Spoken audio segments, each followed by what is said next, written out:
Hi everyone, this is Raquel from scrapcosy. This video is the short version of how to make this art journal page, which is about autumn.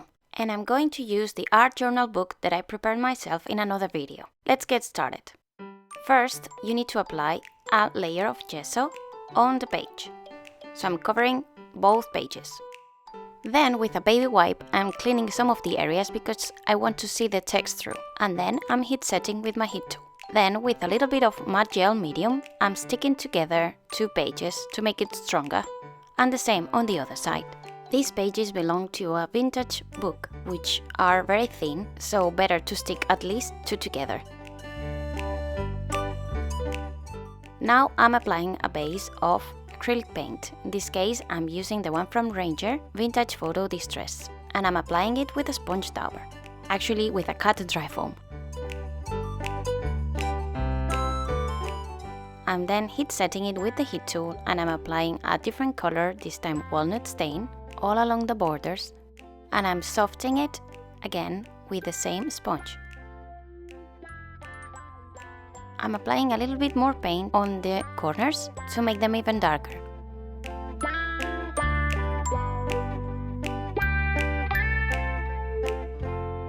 Once all it's dry, with the same paint, walnut stain, I'm going to stamp my image. This is the tree from the Halloween stamp set that I designed for PaperArtsy. So I'm going to cover the two pages with the tree on the bottom and on the left, as you see here. I'm using always the same paint to make sure that everything matches together.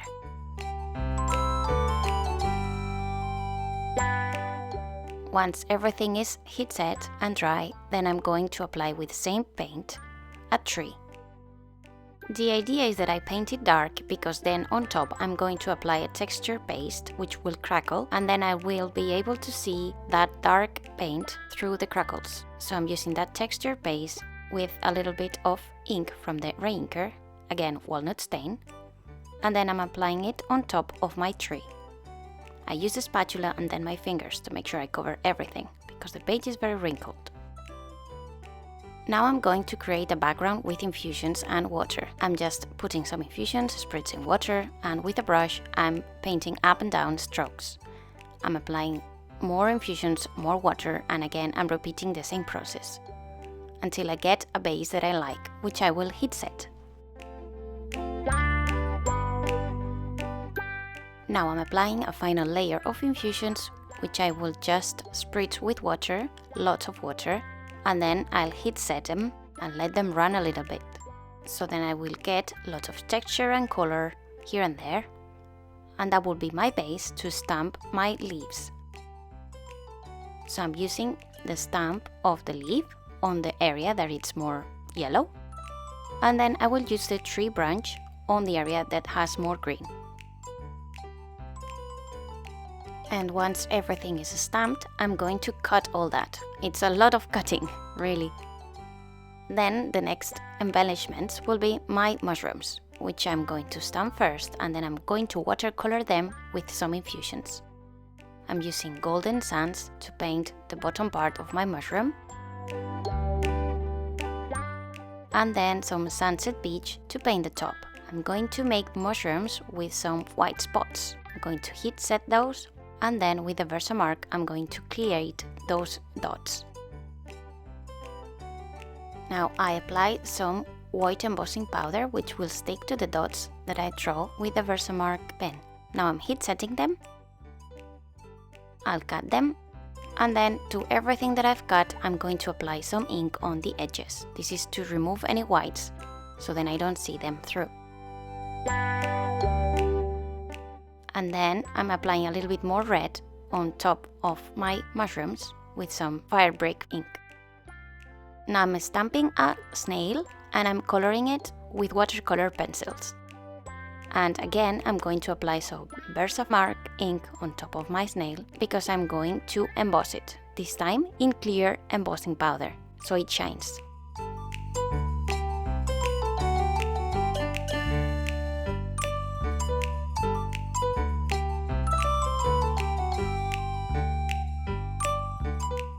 I will do the same, color and emboss in clear those acorns. So I'm just painting that little part with a Versamark pen. I'm applying the clear embossing powder and I'm heat setting it so it shines. Now I'm going to tour my pages all around the edges, and I'm going to apply some ink on top of my tree and on the edges. I'm trimming the edges because I know that once I make my tree pop up, the edges of the pages will not match. So then I prefer to leave a margin which is well seen and which will be painted in brass, and it will be all around my page like a frame. That will look nicer. And now I'm going to make my tree as 3D by applying some foam adhesive on the back. And now I will apply my title with some grunge paste through the stencil. I will apply Found in the Wild Forest. This is the stencil that I've designed, which coordinates with my stamps about the mushrooms, etc.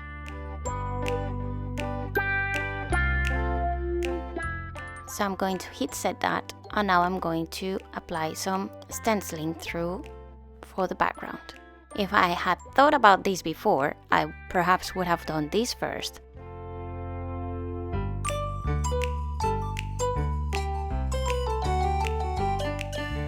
Now, because my letters cannot be seen, I'm going to sand them to bring that white back.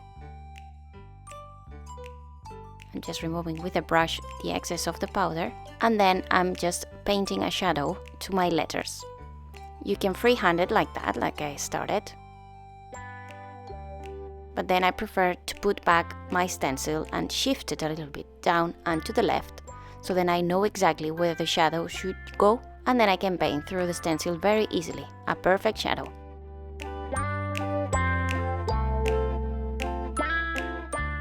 And I'm smudging there if some shadows are a bit too dark, and then I'm putting back my stencil, and with a baby wipe I'm making sure that I clean those letters, and by doing that I'm actually distressing them a bit more. So I like the final result. After dry, what I'm going to do is sticking the pages together to my background. So I'm putting that there, and I'll start adding my elements on top with some Mod Podge. I took a picture first, so I placed everything on top of my art journal page, and once I know where I want things to be stick to, I take a picture with my mobile and I use it for guidance for later. Once I finish with the first part of the left page, I'm sticking together the other page. I'm making it as flat as I can, and then I'm sticking the rest of the paper elements. And now I've jumped to use matte gel to actually stick whatever it's natural things that I found in the forest. In this case I'm applying some little branches from moss, and now I'm applying a thick layer of 3D matte gel because I'm going to apply some moss there and some super little leaves that I found so cute that, well, I think they are the perfect match for this art journal page. These may be seeds or something, but I don't know, they are super tiny and they are perfect for something of this size.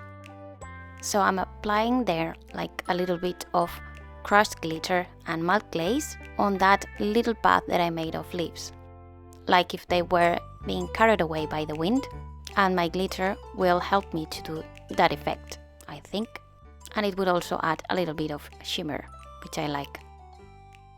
Then I'm going to stick my snail, and I will apply some more matte gel medium underneath and a little bit more leaves.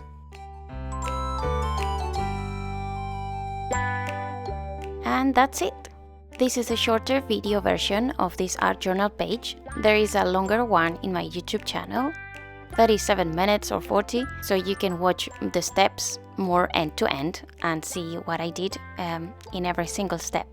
But here I put some close-up photos so you can see all the detail and all the texture that I achieved in this art journal page. How you can still see through the text and you can see all the layers that I put on top.